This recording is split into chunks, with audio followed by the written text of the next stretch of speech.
Are you wondering how you can finally have successful weight loss?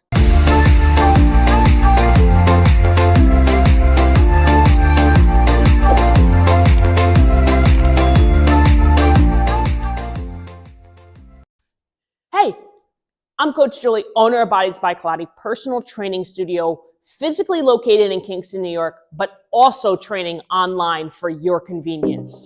Welcome back to our YouTube channel. Today we're going to be talking about weight loss and how you can shed those extra pounds for good.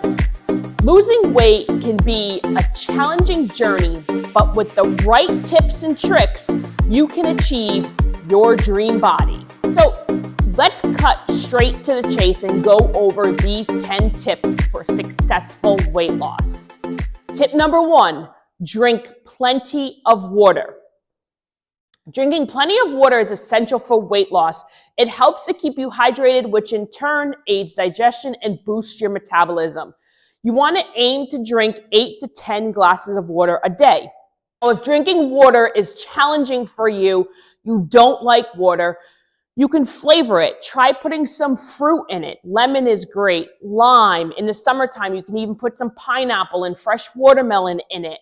They make these fancy water bottles that you can put the fruit in so it's not getting into the water, so you're not sucking up seeds and all that stuff.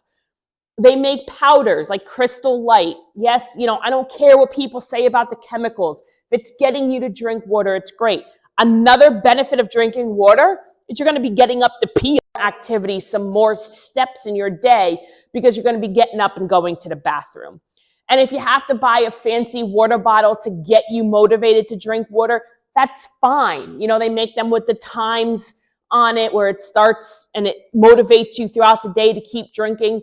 Whatever works to get you to drink water if you're not currently drinking 8 to 10 glasses a day. Tip number 2, avoid processed foods. So processed foods are often high in calories, sugar, and unhealthy fats. Instead, opt for whole, nutrient-dense foods like fruit, vegetables, lean protein, and whole grains. So what are processed foods? Like TV dinners, stuff that comes in a box, things like that are processed foods. You don't really want to be eating frozen dinners, ramen noodles, Velveeta mac and cheese, things like that you're prepping that are already kind of put together are processed foods. These are loaded with extra fat, extra carbs, extra sugar, salt, all of that. Stuff we don't need. Instead, we want to be cooking whole food. So you want to be taking a piece of meat and some vegetables. Even if it's a burger on a bun, you're taking the fresh burger meat and you're making a patty. And you're cooking it on the grill, you're cooking it on your stove, and that's how you're having a burger. You can have the bun and all that other stuff, but it's the fresh meat, it's not processed. This is highly important. This also comes down to when you're eating lunch meat. Bologna isn't good for you. You want to have some ham, some turkey, some chicken, that's fine because it's the natural meat. Make sure you're getting a great brand like Boar's Head or Black Bear where there's not chemicals in the lunch meat. But bologna, olive loaf, pepperoni, salami, even things like that, well, I love me some pepperoni and salami and some Italian meats. They're processed. They're not natural food that's coming from a natural source. Tip number 3, get moving. So exercise is obviously an essential part of any weight loss plan. Aim for at least 30 minutes of physical activity every day. You can start with simple activities like walking, jogging, or cycling. So when you're starting out with movement and exercise, remember, it's a marathon, not a sprint. And I don't mean you're going to go and run a marathon today or sprint, but it takes time to get used to it. So don't go to the gym for 2 hours your first day. You won't be able to move the next day, and then you're probably not going to continue to be active because you're going to get discouraged. Hire a personal trainer. Join a group personal training studio where there are group personal training classes and there's a coach to guide you so you know what you're doing and you're not getting hurt. And you also have the community aspect. All you have to do is go 3 times a week. Classes are usually 30 minutes to an hour, depending on the facility. Here at Bodies by Colotti, our classes are an hour, and 3 times a week is all you need to reach your goals. So if you're coming and taking a group class like we have here at Bodies by Colotti, located in Kingston, New York, you're going to meet your movement goals for the week. And then I encourage clients, especially when it's nice out, to walk or, play golf, go for a hike, play pickleball, tennis, whatever it might be that they want to do to stay active on their off days. Don't just sit around and do nothing. You still want to keep moving. It's just not going to be as vigorous as activity as our group personal training classes. Tip number 4, get enough sleep. Sleep is crucial for weight loss and usually the most unappreciative thing. So you want to aim for at least 7 to 8 hours of sleep every night. I know, you think I'm crazy. Lack of sleep can lead to hormonal imbalances, which can make it harder to lose weight. So, I always say I would love to go back to be a kid where naps were okay. Like when you were a kid, you had to take a nap every day, and a lot of times you fought your parents, you fought your grandparents, your child care provider, whatever it might be, to take a nap. And now you would kill to take a nap, right? Well, it's okay to take naps. It's okay to revive yourself and to relax and take a nap. It's okay to go to bed at 9 p.m. and get 7 to 8 hours of sleep. You don't need to stay up all night. You don't need to stay up to watch the news. You're not missing anything. If you're tired, go to bed, because that's your body telling you it needs rest. And I know as an average adult, getting 7 to 8 hours of sleep a night might not be practical. I know it's tough. I know myself, I get around 5 to 6, depending on when I go to bed, because I'm up at 3:30 in the morning. But you want to try and aim for 7 to 8 hours. And if you can't do that, you at least want to aim to be consistent. So go to bed at the same time and wake up at the same time is huge. Your body will get used to that. I myself like to, quote unquote, catch up on sleep on the weekends. On Saturday, I'll sleep to 9 o'clock, and the same thing on Sunday. And that's 6 hours later than when I normally wake up. So I'm refreshed during the weekends. And then, by Wednesday, Thursday, I'm hitting that slump. But it's okay, my body's used to it, and I nap during the day so I can kind of give myself a little bit more energy to make it through. Tip number 5, keep a food diary. Keeping a food diary can help you track your calorie intake and identify any problem areas. Write down everything you eat and drink throughout the day to keep yourself accountable. If you take a bite of a Snickers bar, write it down. If you eat 1 Reese's, write it down. If you take a handful of chips, write it down. Everything you eat and drink needs to be written down, because those little bites of something here or there are the things that we tend to forget, and that's what adds up.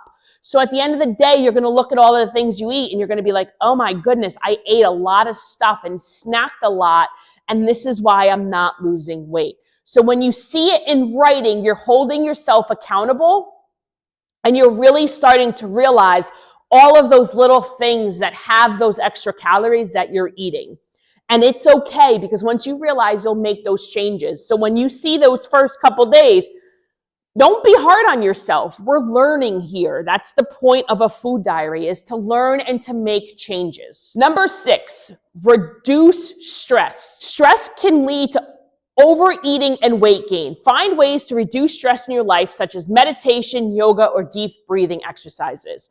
I myself have recently really gotten into meditation. I listen to affirmations before going to bed. I listen to them in the morning to start my day. It took me a while to get to do this. So if you're not someone who can meditate, I want to challenge you to try and not give up. Start with 2 minutes, and eventually you'll be able to keep going. And I do about 10 minutes in the morning, and then at night I just listen to something as I fall into sleep. And I notice when I do that, I wake up a little bit refreshed and in a better state of mind to start my day. I don't lay in bed as long when I meditate before going to bed. So it helps your mindset. It helps reduce stress.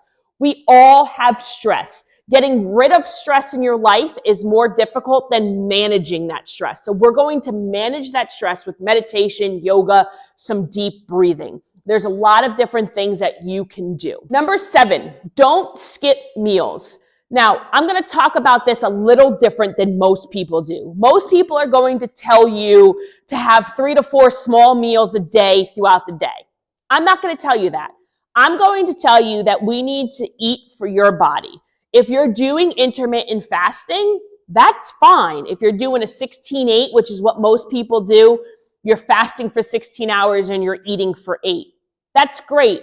But don't fast for 16 hours and only eat for 2 and then start your fast after the 8 hours, because then you're not getting in enough calories.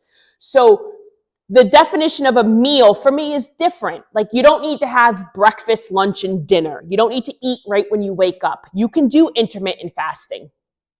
It's completely fine, but make sure you're eating the right amount of calories. That's what I mean when I mean skipping meals. So you don't need to have 3 meals. You could have 8. It doesn't really make a difference to me as long as you're getting in your calories.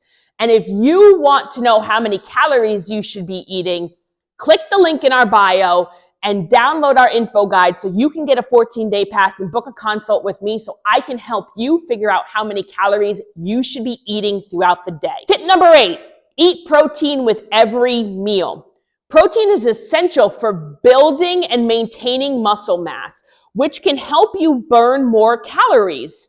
Make sure to include protein with every meal, such as chicken, fish, tofu, or beans. Protein is huge. And if you can't get in protein because you're traveling for work, you're on the road, get a protein shake and have that with you. Break a protein shake in the morning and bring it with you. Put some ice in a little shaker bottle with the protein and have that with you so you can have it throughout the day. Protein bars are also a quick, easy resource if you're busy and traveling during the day and can't have an actual meal. Make sure you're having protein sources that are quick and easy to use. And don't forget to subscribe to our channel so you can get more videos like this where I help you learn how to lose weight, keep it off, and how to make fitness fun. Now let's get into tip number 9. Be patient. Remember, the weight loss takes time. It's a marathon, not a sprint, and it is essential to be patient and consistent. Don't get discouraged if you don't see immediate results. Rome wasn't built in a day. Stay focused on your goals and keep pushing forward. As long as you get up after you fall down and you keep going, you will see results. But it takes consistency. Consistency is key. And it's okay to have a bad day as long as you start the next day and keep going. There's no quitting allowed. The final tip, tip number 10, stay motivated. Finally, it is essential to stay motivated and inspired throughout your weight loss journey. Surround yourself with positive people, set realistic goals, and celebrate your successes along the way. We talk about this in previous videos, which you can find in our description, how to celebrate your wins, who to surround yourself with, and how to set realistic goals. Those are so important to stay motivated and also to stay consistent. So tip 9 and 10 kind of go together. So thanks for watching this video. Make sure you subscribe to our channel and download our info guide if you want more information on how you can join our community at Bodies by Colotti, either in person, located in Kingston, New York, or anywhere as we train online. We hope you found these tips helpful. If you have any questions or comments, please leave them down below. And don't forget to subscribe to our channel for more great content. And until next time, take care and stay healthy and consistent.